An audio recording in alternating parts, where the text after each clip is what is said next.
नमस्कार, मैं इंदु रावत और आप देख रहे हैं सहारा समय का डिजिटल प्लेटफॉर्म। प्रधानमंत्री नरेंद्र मोदी ग्रीस के एक दिन के दौरे के लिए एथेंस पहुंचे हैं। यहां सड़कों पर भारी संख्या में प्रवासी भारतीय उनका स्वागत करने पहुंचे। भारतीय समुदाय ने ढोल नगाड़ों से पीएम मोदी का स्वागत किया। पीएम मोदी ने लोगों से मुलाकात भी की। बता दें कि 40 साल बाद भारत का कोई पीएम ग्रीस पहुंचा है। इससे पहले 1983 में इंदिरा गांधी ने प्रधानमंत्री रहते हुए ग्रीस का दौरा किया था। पीएम मोदी दक्षिण अफ्रीका में हुए ब्रिक्स समिट में हिस्सा लेने के बाद ग्रीस पहुंचे हैं। ये यात्रा ग्रीस के प्रधानमंत्री क्यारिकोस मित्सोटाकिस के इन्विटेशन पर है। इसके अलावा कैसे होगा पीएम मोदी का कार्यक्रम, किस लिए वो ग्रीस पहुंचे हैं, ये जान लीजिए। पीएम मोदी अपने दौरे पर ग्रीस के प्रधानमंत्री क्यारिकोस मित्सोटाकिस से मुलाकात करेंगे। इस दौरान दोनों देशों के बीच संबंधों को गहरा करने पर चर्चा होगी। पीएम मोदी ग्रीस के राष्ट्रपति से भी मिलेंगे। इसके अलावा पीएम मोदी का दोनों देशों के व्यापारिक नेताओं के साथ बातचीत करने का भी कार्यक्रम है। अपनी यात्रा के दौरान पीएम मोदी ग्रीक प्रधानमंत्री के द्वारा आयोजित एक बिजनेस लंच में भी हिस्सा लेंगे। पीएम मोदी एथेंस में टॉम्ब ऑफ अननोन सोल्जर पर पुष्पांजलि अर्पित करेंगे और वहां भारतीय समुदाय के साथ बातचीत भी करेंगे। पीएम मोदी के इस दौरे के क्या मायने हैं, क्यों इस दौरे को अहम माना जा रहा है?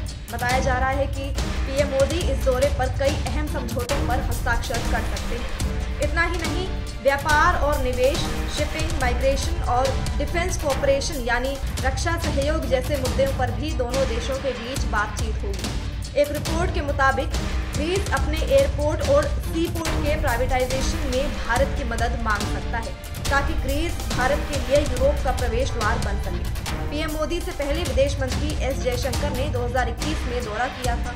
तब ग्रीस ने इंटरनेशनल सोलर अलायंस के लिए फ्रेमवर्क पर साइन किए थे और missile technology control arrangement agreement पर भारत को समर्थन भी दिया था। इस सबसे पहले former Greek prime minister Andreas Papandreou ने भी 3 बार भारत का दौरा किया था। वो नवंबर 1984 में इंदिरा गांधी के अंतिम संस्कार के लिए, जनवरी 1985 में न्यूक्लियर डिसarmament पर एक समिट के लिए और जनवरी 1986 में भारत के गणतंत्र दिवस समारोह के चीफ गेस्ट के रूप में भारत आए थे। विदेश मंत्रालय ने जारी बयान में कहा कि भारत और ग्रीस के बीच सभ्यतागत संबंध है, जो हाल के सालों में समुद्री परिवहन, रक्षा, व्यापार, निवेश और पीपल टू पीपल रिलेशंस जैसे एरियाज में सहयोग के माध्यम से मजबूत हुए। उधर भारत में ग्रीक एम्बेसडर दिमित्रियोस इयोनो ने कहा कि प्रधानमंत्री नरेंद्र मोदी की ग्रीस यात्रा के दौरान दोनों देश अपनी लंबी दोस्ती को आगे बढ़ाएंगे।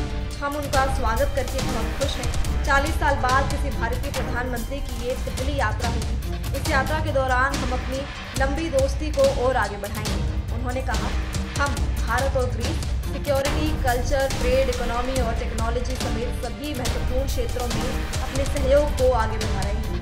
ये एक महत्वपूर्ण व्यापक साझेदारी है। हम भारत के लिए यूरोप का प्रवेश द्वार बनना चाहेंगे। हमारे बंदरगाह इंडियन प्रोडक्ट्स के लिए यूरोपीय बाजारों में प्रवेश द्वार बन सकते हैं।